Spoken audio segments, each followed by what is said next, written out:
YouTube, TTC, Dirty Bird Nation, Dog Nation, Sergeant AR-10, back with another video. Before I start talking about these scrimmages, I want to say I just want to give a big shout out to the NBA, the WNBA, Major League Baseball, everybody that's taking their platform to raise awareness of what's going on in this country, as far as people of color, not just people with dark skin, people with light skin, people that are minorities being profiled, being abused, beaten, raped, kidnapped, shot, maimed, falsely accused. The systematic racist ideals, the systematic racist system that's in place in this country, that's been here for hundreds of years. I just want to say salute to everybody that's stepping up and speaking about it. And words can only do so much. There's going to have to be some type of action involved. We could talk about it on ESPN all day long, but it's going to keep happening. But for those, no matter what color you are, for those that are speaking out against it and raising awareness about it, I salute you. The scrimmages that went on between my Bulldogs out there at Dooley Field, Sanford Stadium, and my Dirty Birds, 20 minutes southwest of here at the Mercedes-Benz Stadium. Both teams scrimmaged. I think it was Saturday, either Friday or Saturday. Both of my favorite teams, my favorite football teams, they scrimmaged, and we saw some good things and some bad things come out of this scrimmage. Now, as far as the Dirty Birds, let's talk about them first. First off, Quinn knows how serious this is. He knows that his head is on a chopping block. He knows that if my Birds don't make the playoffs, then he's out of there. Him and Dimitrov are gone if we don't make the playoffs. Plain and simple. So Quinn he's being very aggressive. He's being more hands-on. You could tell with his interviews when he was mic'd up. He's knee deep in the funk right now when it comes to the Dirty Birds, and he should be. He should be, because his job's on the line. I mean, once you lose a head coaching job in the NFL, I mean, who says you'll get another head coaching job somewhere else?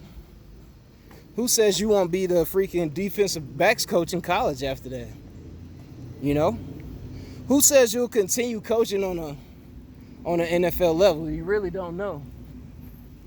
And that's one thing about life. You really don't know what's going to happen within a day, within an hour, within 10 minutes. As people, we're all potential victims. No matter how many weapons you got on you, no matter how much training you've had, we're all just potential victims. So, Quinn, Dimitrov, y'all are potential victims. And the personnel is there. I feel like the coaching's there, but you don't know how the players are gonna perform. You know what I'm saying? You just don't. You don't know, with everything that's going on, without OTAs, you don't know how the players are gonna perform. And that's the excellent thing about sports. I mean, people say, it's scripted and the refs, are cheated and these people are getting paid on the side, but you still don't know what's going to be the outcome of a game. You just don't know. That's what I love about sports. So, Quinn, we don't know what the outcome's going to be, but judging by this scrimmage, Ridley, and this is just a scrimmage. You can't say that these guys are going to, play 16 games, be Pro Bowlers and make the playoffs and just be one of the best in the league. This is just me judging off the scrimmage. Ridley is going to be a problem. Gurley is going to be a problem. Julio didn't play, but Matt Ryan is going to be a problem. If we protect Matt, this man will throw for 5,000 yards. He'll throw for 5,000 yards this fall. If he doesn't throw for 5,000, he'll throw in between 4,500 and 5,000 yards. He will have that 18 or that 16 type of season. He'll have that type of season. Now, at left guard, Hennessy probably going to start. Jamon Brown's gone. So Hennessy's probably going to start. We don't know how he's going to do. We don't know if he's going to stay healthy. If you look at the last 3-4 years, this offensive line has, taken so many injuries that there hasn't been a lot of protection. There hasn't been a lot of stability. We haven't been able to run the ball. There hasn't been a lot of cohesion in the offensive line. And that's part of, guys constantly getting hurt. But defensively, we know Grady is going to be a problem. Grady is a Pro Bowler. He's one of the best players on our team, period. We don't know how Foye is going to play. We don't know how Keanu is going to play. We don't know if, a guy like Buchanan will come in and contribute right away. Does he get the defense? Does he know all the checks? Will he come in just in case Keanu isn't 100%, or let's say Keanu tweaks something in the first couple games? Will he come in and be that enforcer on defense? We don't know. So this scrimmage, is good because the guys got out there, they made plays. You get a quick evaluation of some of the people that have been busting their tails all camp, and they're shining against, second team, third team offense. That's good. But it's bad because you don't get all your questions answered within whatever, number of plays you run in the scrimmage. Now, Coach Smart did an interview, talked about Georgia's offense, defense. He said the scrimmage was sloppy because these guys didn't get a spring. They didn't get reps in the spring. They didn't get a freaking G-Day. They didn't get that number of reps in practice to be ready to go into fall camp, with a certain amount of confidence, certain amount of swagger to say, look, I got this much experience under my belt. I know what I'm doing in Coach Monken's offense. I know how to get out there and make things happen. I'm sure there's mental mistakes. There's missed tackles, blown assignments. These kids are between, 18, 22, 23 years old, so there's going to be mistakes. But it's important for us to limit those mistakes. To have these kids, break down the film from the scrimmage and say, okay, this is what I did wrong. I took this misstep. I hesitated on this. I thought it was this play when it really was that play. And that's why, so-and-so broke for 50 yards. Or that's why I missed a block and I could have potentially gave up a sack. Things like that. So I want us to, as far as the Bulldogs, break down the film on this scrimmage, understand that yeah, it is the first scrimmage. It is, first team offense, second team defense. First team defense, second team offense.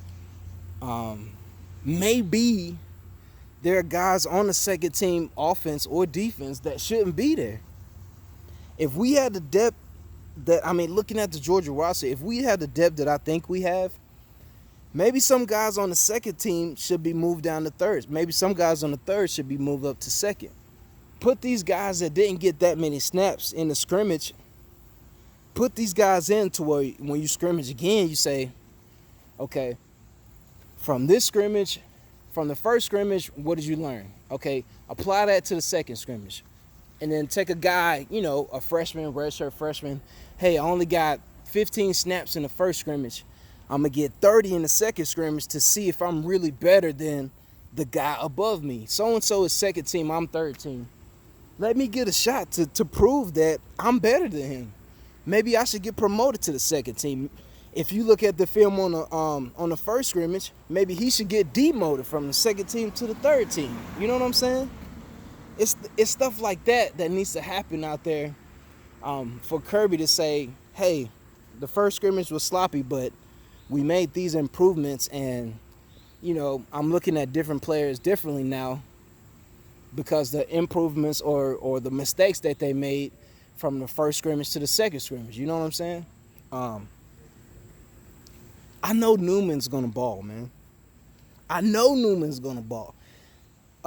Prayers to Don Blaylock, one of our best receivers, man, tore his ACL for the second time. Just want to send prayers to him. But these Bulldogs, man, you guys out there in Athens, man, you guys have so much potential, man. So much potential. You have the coaches in place to be successful, to win 10 games, to dominate everybody. And on a side note, I'm sick of people doubting us against Bama. Stop doubting us against Bama. Just stop. They're not the same team they were last year. They lost a lot off their roster last year. They're not the same team. If we contain Waddle, if we put pressure on their quarterback, and we stop Najee Harris, we'll be fine. We'll be fine. We limit Najee Harris on the run. We put their quarterback in third and long situations and put pressure on him and clamp down on Waddle. Waddle, after the catch, one of the most dangerous players in college football. I think he led the league last year in yak and yards after catch last year, yards after contact. So just doing those things, man, we'll be fine. We'll go out there to Tuscaloosa. It'll be lights, camera, action. The cameras will be everywhere. It'll be a hype game. You'll hear a lot of trash from both sides going out there. Week 4, I think it's the third week of October, going out there to Tuscaloosa. But we can beat those guys. I don't have any fear when it comes to Alabama. They've lost to Auburn 2 out of the last 3 years. I don't respect Bama no more. I don't. Seeing the way we play Auburn and that they lost to them 2 out of the last 3 years, they're not a dominant team. They're just not, man. They're not a dominant team. So I know we can get out there and beat them. But as far as, Coach Smart, he just kept it real, man. I mean, the scrimmage was sloppy. Missed assignments, things like that. It's going to happen because it's the first scrimmage, He said, we're behind. We got some catching up to do. These guys got to continue to press and work hard and do their thing. I just wish if I could get access to the film where I could, look and evaluate these players, then, I would have a different perspective on both my Dirty Birds and my Bulldogs. But that's just my opinion on scrimmages. First scrimmage is always going to be, roller coaster, up and down. Saw something good, saw this bad. Make your corrections and go out there for the second scrimmage and see if the tweaks that you made will work. You know what I'm saying? Out there in the field. So, anyway, Sergeant AR-10 coming at you with another vid. Salute to everybody that stayed and watched to the end. I just want to say Rest in peace to the actor that Chadwick Boseman that passed away. I want to say Wakanda to him and his family. Wakanda forever. Continue to do what you do, NBA. Continue to raise awareness of these injustices. And shout out to everybody that stayed to watch to the end. Have a great week. Today's Sunday. Tomorrow, whatever you do tomorrow, make it a productive day. And continue to drink water, exercise, eat right. Do the right things when nobody's watching. All right? Sergeant AR-10 signing out. Peace.